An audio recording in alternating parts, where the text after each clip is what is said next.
Hello, this is David the Diabetic, back with another video. As you can see, I changed my look up a little bit, but I promise it's still me.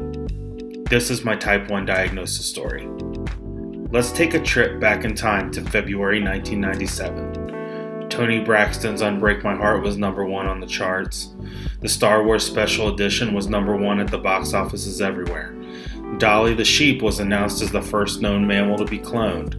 Surge debuted in the United States, and David, a 6th grader at Grandview Elementary in Kentucky, became a type 1 diabetic. I specifically remember Surge coming out right then. It was the talk of my class at the time. I was on a field trip at the bowling alley when I took my first drink of the Mountain Dew on steroids. I was hooked right away. Surge was a fad for many, but for me, my love of Surge would last less than a month. I was an active kid then. I would skate on the weekends. I played basketball and video games like any kid. Something changed though. I started getting more and more thirsty. I thought nothing of it at first and went on with my days. I started going to the restroom more and more to pee. I rationalized with myself. I'm drinking more, so I'm peeing more. That makes sense, right? Well, I was riding home from school one day talking to my mom about it.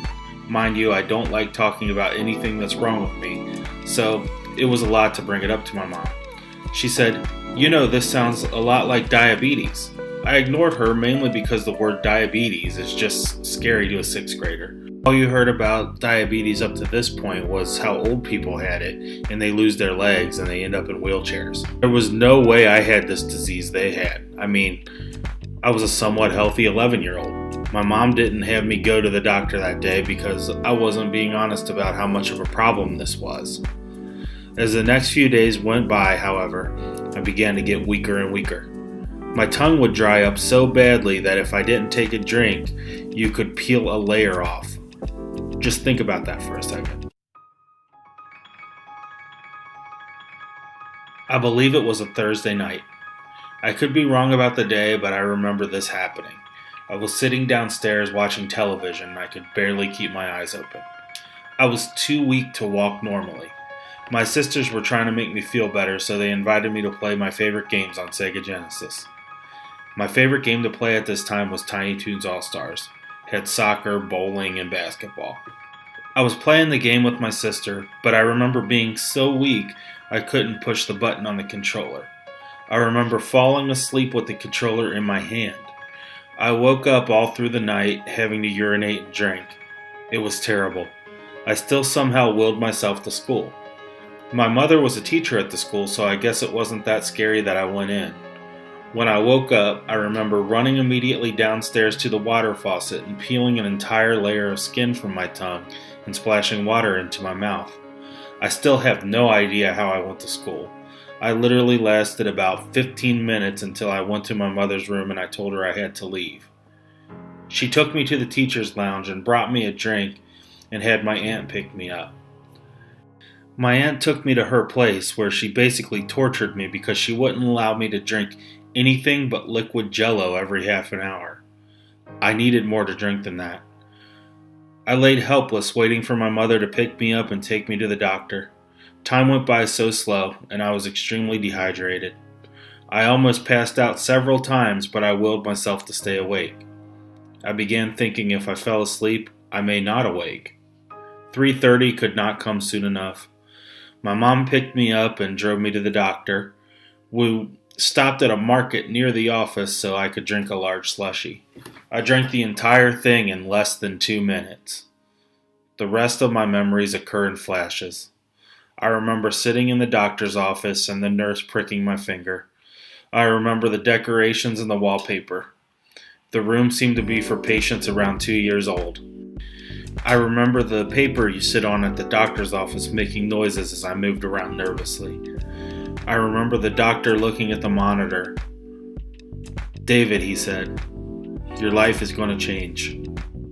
You have diabetes." I, in that moment, thought my life was over. I began crying. I still to this day have never cried so much and so uncontrollably as I did on that day.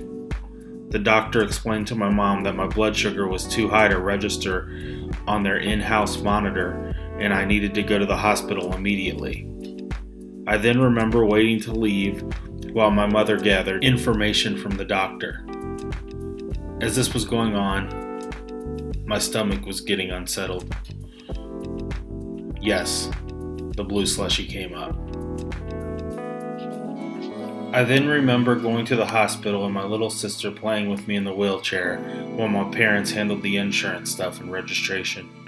I remember her singing and pushing me up and down the hallways. I remember after that the doctor saying they had no idea how I wasn't in a coma and my blood sugar was over 1,000. That is the last I remember of that day. I remember leaving and having to eat on a scheduled time and having measured out food and being overwhelmed. I remember meetings with dietitians and scary first-time shopping and having to look at the nutrition facts and carbohydrates. I remember learning about the pancreas and the difference in type 1 and type 2 diabetes. I remember my basketball team throwing a welcome back celebration after our first game back. I remember Diet Red Cream Soda and Diet Fago Orange. I remember being really scared but thinking it was cool to be able to eat snacks in school. My doctor was right. My life did change forever. And that's my story. That's how I was diagnosed with type 1 diabetes. 23 years later, we're still waiting on a cure. Those early days in the children's hospital, I was told a cure will happen in my lifetime. Technology's gotten better. I don't have to check my blood as many times as I had to back in those days. I'm not dependent on shots. I don't have to measure out every meal. There's been so many improvements in this world for diabetes, but we still are waiting on a cure. And here's to hoping it'll happen in my lifetime. Please be sure to like and subscribe if you like the video. Please leave a comment below about your stories. Do you know someone who was diagnosed with type 1 diabetes? Are you type 1 diabetic? What's your story? Please leave it below. Until next time, this is David the Diabetic, signing off.